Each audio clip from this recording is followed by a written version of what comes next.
죄에 대하여는 그가 아는 것이 죄악이라. 13절. 하나님의 사람이 이에 대하여 그에게 말하였고 그의 양심이 여러 번 그에게 말하였느니라. 5. 우리가 죄악을 우리 마음으로 알고 스스로 깨닫고 있다. 요컨대 그 죄악은 이러하니라. 그의 아들들이 스스로 욕되게 하여도 금하지 아니하였도다. 또는 히브리어로 된 것처럼 그는 그들에게 눈살을 찌푸리지 않았습니다. 만일 그가 그들의 악한 행로를 싫어함을 나타내었으나 마땅히 행해야 할 만큼 하지 아니하였으면 그가 그들을 책망하셨으나 그들이 악행을 행하였으므로 벌하지 아니하셨으며 또한 악행을 행할 능력을 박탈하지 아니하셨느니라. 그는 아버지, 대제사장, 재판관으로서 그렇게 했을 것입니다. 죄인들은 자신의 악으로 스스로를 비천하게 만든다. 그들은 스스로를 방탕하게 하며 각 사람이 시험을 받는 것은 자기 욕심에 끌려서 시험을 당함이라. 약 1시 14분. 그리하여 그들은 스스로를 낮추고 스스로를 비천할 뿐 아니라 거룩하신 하나님과 거룩한 사람들과 천사들에게 가증스럽게 여기게 됩니다. 죄는 사악한 것이며 어떤 것보다 인간을 타락시킨다. 엘리의 아들들은 하나님을 멸시하고 그의 재물을 백성의 눈에 욕되게 하였더라. 그러나 수치는 그들의 품으로 돌아갔고 그들은 스스로를 비천하게 만들었습니다. 다른 사람들의 죄를 억제하지 않는 사람들은 그들의 손이 그것을 행할 수 있을 때 스스로 죄에 참여하는 자가 되고 보조자로 기소될 것이다. 그들이 칼을 만들지 않으면 악한 일꾼들을 두렵게 할 것이기 때문입니다. 그리고 스스로를 비열할 뿐만 아니라 거룩하신 하나님과 거룩한 사람들과 천사들에게 가증스럽게 여기십시오. 죄는 사악한 것이며 어떤 것보다 인간을 타락시킨다. 엘리의 아들들은 하나님을 업신여기고 그의 재물을 백성의 눈에 욕되게 하였다. 그러나 수치는 그들의 품으로 돌아갔고 그들은 스스로를 비천하게 만들었습니다. 형벌에 관하여는 내가 그의 집에 대하여 말한 것이니 12절과 13절. 내가 그의 집을 영원히 심판하리라. 그에게 말하였나니 곧 저주가 그의 가족에게 대대로 내리리라. 세대로. 우리가 전에 가지고 있었던 이 저주의 세부사항, 그것들은 여기에서 반복되지 않고 추가됩니다. 그 선고가 집행되기 시작하면 온 이스라엘에게 심히 두렵고 놀라운 일이 될 것입니다. 11절. 듣는 사람마다 양쪽 귀가 따끔거릴 것입니다. 모든 이스라엘 사람들은 엘리의 아들들이 죽임을 당하고 엘리의 목이 부러지고 엘리 가족이 흩어졌다는 소식을 듣고 공포와 놀라움에 사로잡혔을 것입니다. 주님, 당신의 심판이 얼마나 무서운가?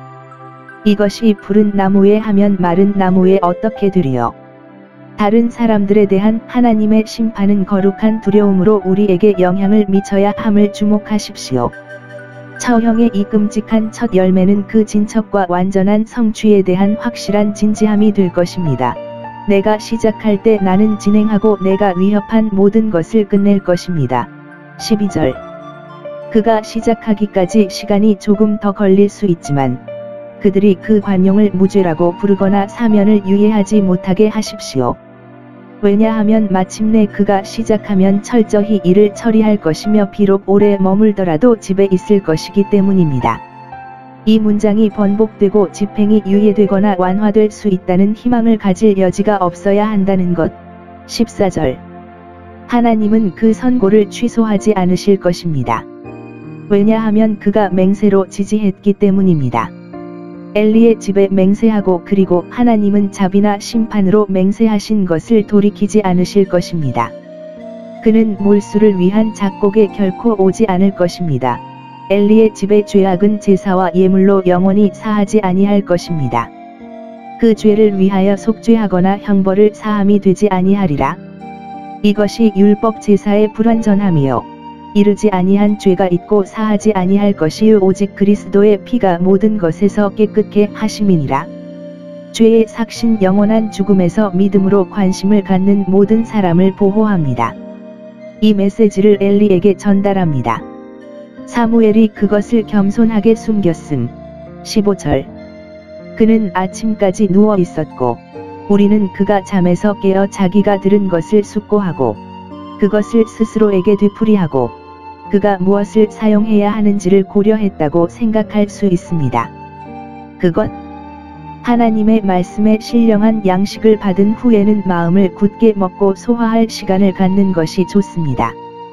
그는 아침에 전에 하던 대로 아침에 먼저 성막에서 일어나 주의 집 문을 열었다.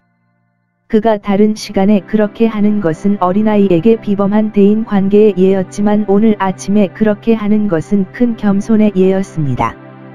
하나님은 그의 백성의 모든 자녀들보다 그를 지극히 존귀하게 여기셨으나 그는 그 존귀를 자랑하지도 아니하고 교만하지도 아니하였고 이 비천하고 비천한 직분에 고용되기에 자신이 너무 위대하고 선하다고 생각하지도 아니하고 여느 때와 같이 기쁜 마음으로 가서 성막 문을 열었습니다. 하나님이 자신을 나타내시는 자들을 하나님이 스스로 낮추시며 비록 그의 집에서 문지기로서가 아니라도 그의 영광을 위하여 봉사할 수 있는 모든 일에 기꺼이 몸을 굽히신다는 사실에 유의하십시오. 누군가는 사무엘이 자신의 환상으로 가득 차서 일상적인 봉사를 잊어버리고 황홀경에 빠진 것처럼 동료들 사이로 가서 오늘 밤 그가 하나님과 어떤 대화를 나눴는지 이야기할 것이라고 예상했을 것입니다. 그러나 그는 그것을 겸손하게 혼자 간직하고 아무에게도 비전을 말하지 않고 조용히 그의 일을 계속합니다. 하나님과의 은밀한 교제는 집 꼭대기에서 선포되어서는 안 됩니다. 그는 엘리에게 환상을 보여주기를 두려워했다.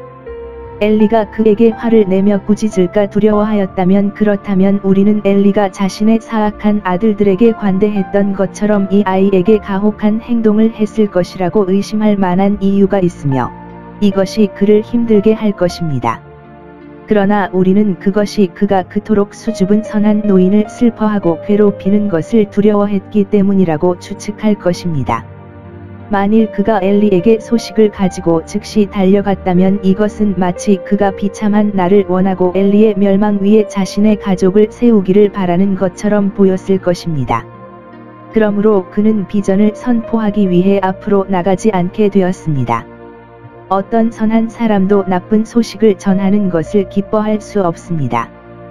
특히 사무엘이 엘리에게 그가 사랑하고 존경하는 가정교사의 제자가 아닙니다. 만일 그가 엘리에게 소식을 가지고 즉시 달려갔다면 이것은 마치 그가 비참한 나를 원하고 엘리의 멸망 위에 자신의 가족을 세우기를 바라는 것처럼 보였을 것입니다. 그러므로 그는 비전을 선포하기 위해 앞으로 나가지 않게 되었습니다. 어떤 선한 사람도 나쁜 소식을 전하는 것을 기뻐할 수 없습니다. 특히 사무엘이 엘리에게 그가 사랑하고 존경하는 가정교사의 제자가 아닙니다. 만일 그가 엘리에게 소식을 가지고 즉시 달려갔다면 이것은 마치 그가 비참한 나를 원하고 엘리의 멸망 위에 자신의 가족을 세우기를 바라는 것처럼 보였을 것입니다. 그러므로 그는 비전을 선포하기 위해 앞으로 나서지 않는 것이 되었다. 어떤 선한 사람도 나쁜 소식을 전하는 것을 기뻐할 수 없습니다. 특히 사무엘이 엘리에게 그가 사랑하고 존경하는 가정교사의 제자가 아닙니다. 이에 대한 엘리의 주의 깊은 조사 16, 17절 사무엘이 동요하는 소리를 듣자마자 그는 그를 불렀는데 아마도 그의 침대 옆에 있었을 것입니다. 그리고 하나님이 그에게 말씀하셨다는 것을 깨닫기 전에 그는 간청할 뿐만 아니라 당신에게 그것을 나에게 숨기지 마십시오. 소심하고 뒤떨어져 있는 그를 보고도 마찬가지로 맹세로 그에게 의무를 지었습니다. 하나님이 당신에게 그렇게 하십시오. 그리고 더 나아가 당신이 나에게 무언가를 숨기면 그는 그 기별이 그에게 대하여 선이 아니라 악을 예언하는 것을 두려워할 만한 충분한 이유가 있었다. 그러나 그것은 하나님의 말씀이었기 때문에 만족스럽게 모르고 있을 수 없었습니다. 선한 사람은 하나님의 뜻이 자기에게 좋든 싫든 간에 하나님의 모든 뜻을 알기를 원합니다. 그의 단언, 내가 나에게 무엇이든 숨기면 하나님은 그렇게 하신다. 은 불충실한 파수꾼의 두려운 운명을 암시할 수 있습니다. 그들이 죄인들에게 경고하지 않는다면